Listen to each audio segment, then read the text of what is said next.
Brian here at 5-Star Engines, and guess what, kids? It's snow blower time.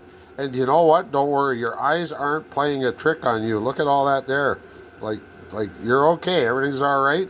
That's the reflection of water in the gasoline out of a Tecumseh King Sno Blower carb.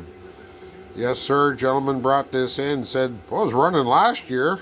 Well, how old's the gas? Well, I bought it brand new last year. You can't do that, kids. You've either got to run the gas out or you can use an alkylate fuel, which will basically be good for about a year, or a very good ethanol eating fuel treatment. But it's the same old story. To drain the tank, flush the fuel out of it. That's another thing. You know, a lot of guys, they pull the hose off, clean the carb, throw the clean carb back on. There's still fuel and water in that line. Flush it out. Use fresh gas. You know what?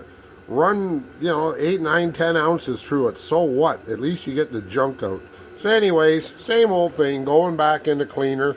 We'll get this thing all cleaned up spick and span, and she'll start in the first, second pull. All right, kids, so take care of your fuel and have a great day. Brian here at 5-Star Engines. Hey, please like and subscribe because I like doing these videos. Have a great day.